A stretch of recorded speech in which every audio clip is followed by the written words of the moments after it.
Question number 2. What have you seen to be a successful go-to-market strategy for a seed-level company?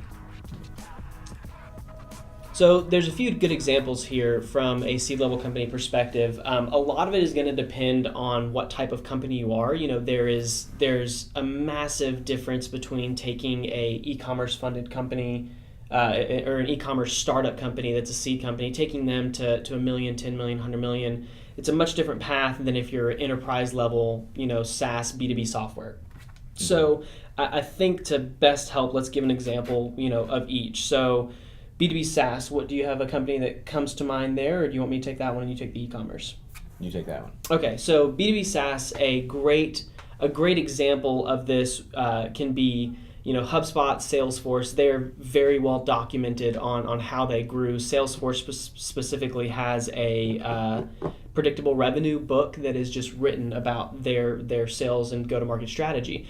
I want to talk specifically about one of our portfolio companies, Aptigee, because they took that model and they flipped it and they, made an improvement on it, and it has led them from their seed funding to now they raised a Series A at the end of last year, and they're doing very, very well. So what Aptigee is it's a B2B company. I wouldn't call it enterprise software, but they sell to school districts. They sell a system of communication and management to school districts. And they took this predictable revenue model and they realized that they need to go very, very deep into a very small audience. They know exactly who their target market is. They know their emails. They know their phone numbers. And so they leveraged that, and they went from a go-to-market strategy. They created a sales machine. And the way that they did that is following that predictable revenue style book, the same thing that Salesforce did.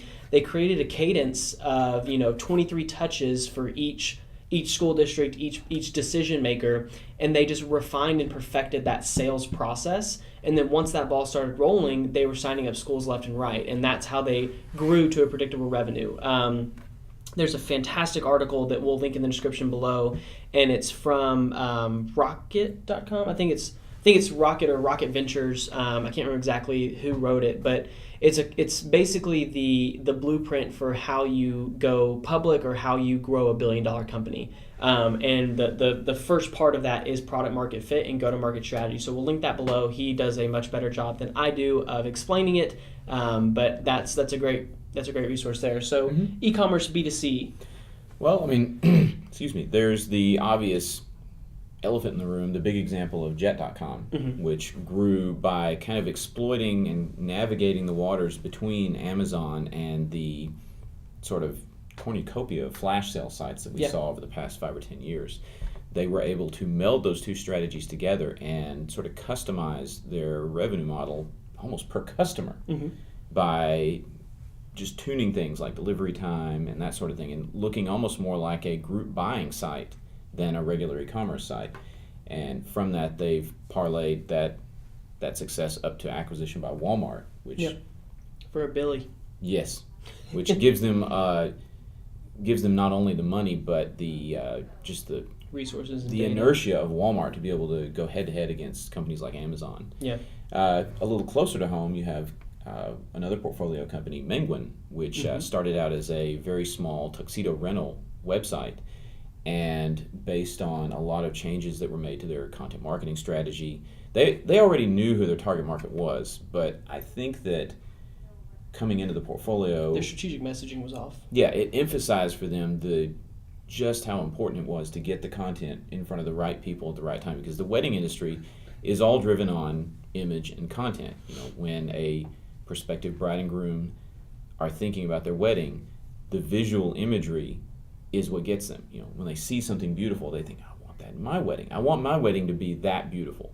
So with that strategy, Menguin was able to up their game significantly, and it has led to an acquisition by Men's Warehouse? Yeah, the founder of Men's Warehouse, not Men's Warehouse. Yeah. The founder and former CEO of Men's Warehouse. I remember the Men's Warehouse connection there. For I think it was like $25 million. That's the number I had in mind too. Yeah. Yes. So when it comes to this, to kind of nip this up, ultimately, when your go-to-market strategy, you need to understand who your first 100 users are. If you're a SaaS or a higher level company, like if you're B2B, you understand who your first 100 customers are, and you need to relentlessly attack and approach them. Not like attack isn't like, yeah, but like figure out what they want, figure out how they want it, how they want to be talked to. That should be your key goal. You can never niche down enough in the beginning as long as you understand where you're going. So, you know, we understand for Engine, for example, we understand where we want to be in 3 to 5 years, but that's not where we start. We start with the first 100 people that are going to be our customers, and we want to serve them, you know, perfectly if we can. And so that's what you do. You know, you need to find who that core audience is, who you can serve very well, who you can speak to very well. Go and do that, test, fail, and then refine that message. And then once you have that message, allow network effects to then grow and propel you forward.